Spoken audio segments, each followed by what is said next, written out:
India, the reigning Asian Games and Commonwealth Games champion. 2018コンチネンタルカップ6位インド代表。नकुल Netra, ये athlete कौन है? नीरज चोपड़ा। ये स्पोर्ट्स कौन सा है? Javelin throw.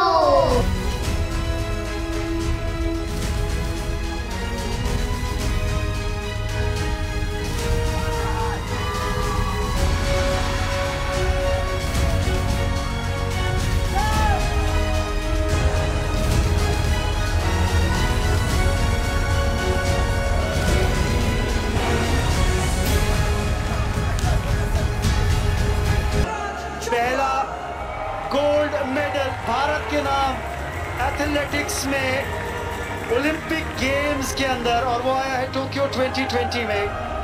87.58 मीटर्स का इनका वो लाजवाब थ्रो भारत को गोल्ड मेडल दिलाता हुआ, खुशी पूरा भारत जाहिर करता हुआ नीरज चोपड़ा, ये पल यादगार बना दिया है आपने भारतीय इतिहास में। और अब टोक्यो में बजेगी ओलंपिक नेशनल स्टेडियम में भारतीय नेशनल एंथम। और हमारी नेशनल एंथम है जनगणमन। और ये लहरा रहा है हमारा तिरंगा।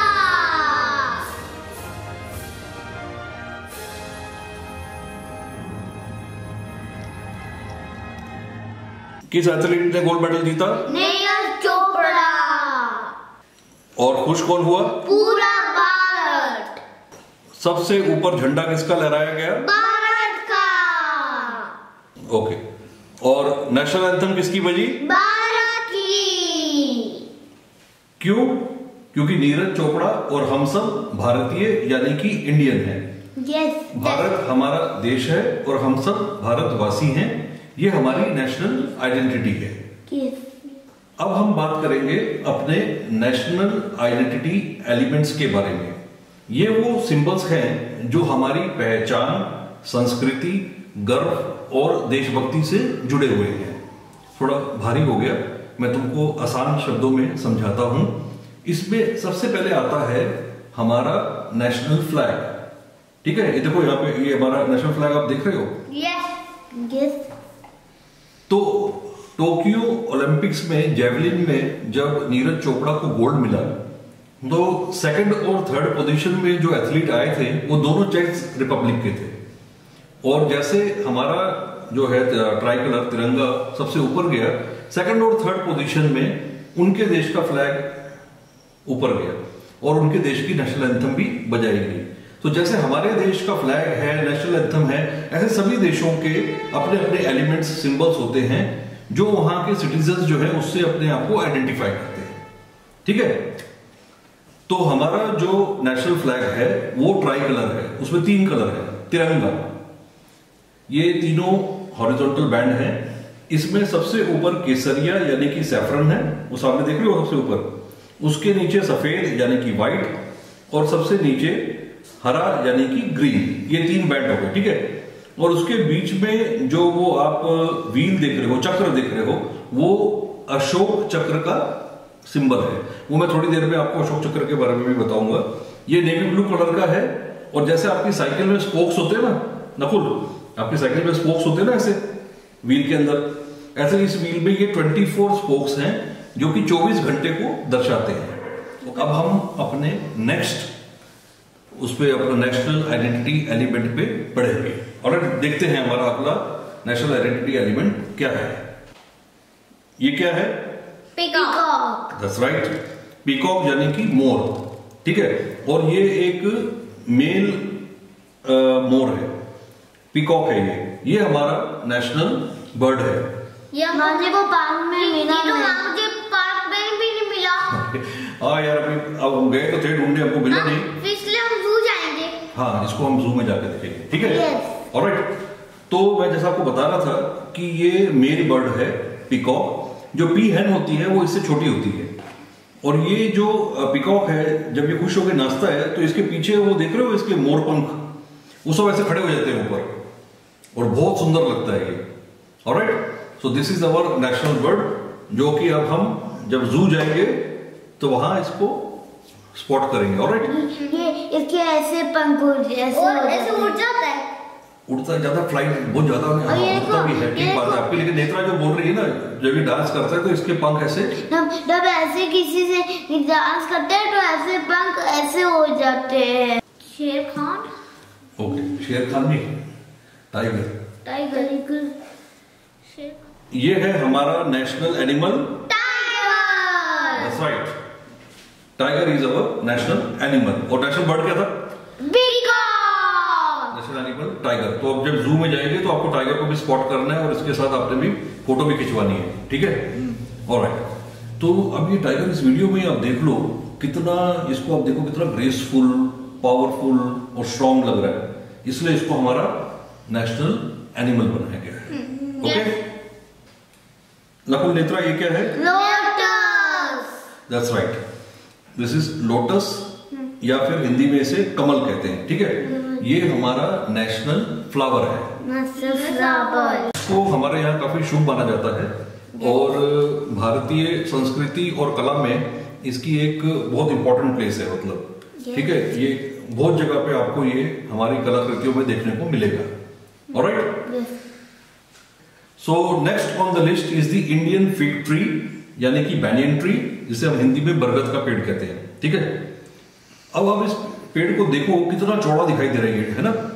इसकी जो ब्रांचेस है ना, वो ऐसे झूल के नीचे चली जाती है और जमीन में जाके नई रूट्स पकड़ लेती है और ये फैलता जाता है, इसकी लाइफ बढ़ती जाती है। इनफैक्ट कई बार तो इसको अमर भी कहा जाता है। तो हमारी माइथोलॉजी में इसका भी बहुत बड़ा एक सिग्निफिकेंस है इस ट्री का। और जो गांवों में पंचायत लगती है, जो काउंसिल मीटिंग्स होती हैं, वो इस पेड़ के नीचे ही कंडक्ट की जाती है। और इसके ऊपर ये जो फ्रूट दिख रहा है ना आपको, ये रेड रेड कलर का, ये ऑरेंजिश कलर का, ये बर्ड्स को बहुत अच्छा लगता है, तो ये बर्ड्स को भी फीड करता रहता है। इंडिया की नेशनल एंथम है जन गण मन।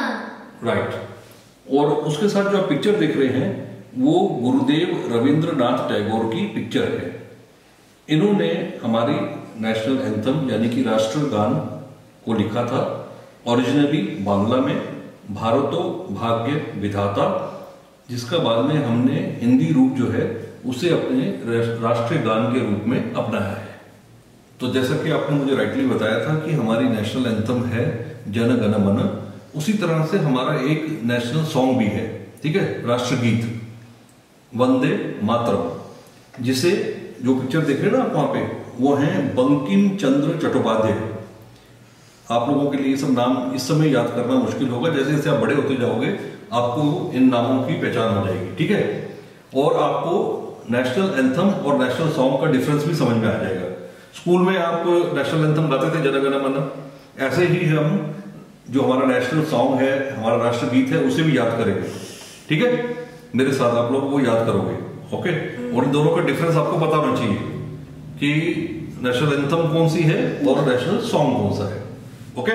बहुत से लोग इसमें कंफ्यूज हो जाते हैं। Next on the list is the Indian national calendar.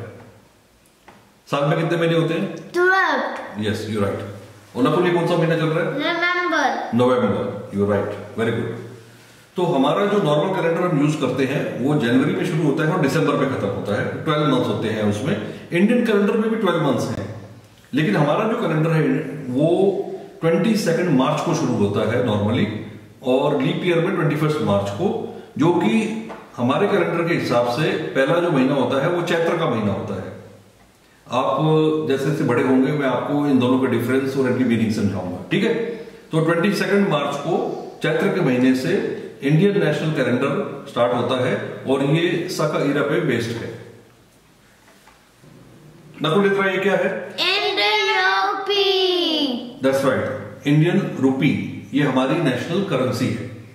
ये 500 रुपीज का नोट है, 500 लिखा हुआ है इसके ऊपर। Yes yes. उसके लेफ्ट हैंड साइड में एक सिंबल बना हुआ है हिंदी के राज जैसा, वो हमारी नेशनल करेंसी का सिंबल है। Yes yes. और उसके राइट हैंड साइड में 3 शेर जो आपको दिखाई दे रहे हैं वो हमारा नेशनल एम्बलम है, जिसके बारे में अभी हम नेक्स्ट बात करेंगे। यस। ये है हमारा national emblem. That's right, national या स्टेट एम्बलम। अभी हमने इसको अपने करेंसी नोट पे देखा था, इसी तरह ये गवर्नमेंट की जो स्टेशनरीज होती हैं उस पर प्रिंटेड होता है। कितने लाइन नजर आ रहे हैं आपको? 3। That's right. सामने से देखने से 3 लाइन नजर आते हैं। अब मैजिक देखो, जब आप इसको घुमाएंगे तो धीरे धीरे पीछे से 4th लाइन निकलेगा। एक्चुअली 4 लाइन्स हैं, लेकिन प्रिंट करने के टाइम आपको सामने से 3 लाइन ही नजर आते हैं। नीचे उसके धर्मचक्र है और सबसे नीचे लिखा गया है सत्यमेव जयते, यानी कि सत्य, सच की हमेशा जीत होती है। तो ये थे हमारे 10 नेशनल आइडेंटिटी एलिमेंट्स और इसी के साथ हमारा आज का ये वीडियो समाप्त होता है। चैनल को सब्सक्राइब करें और वीडियो को लाइक करें।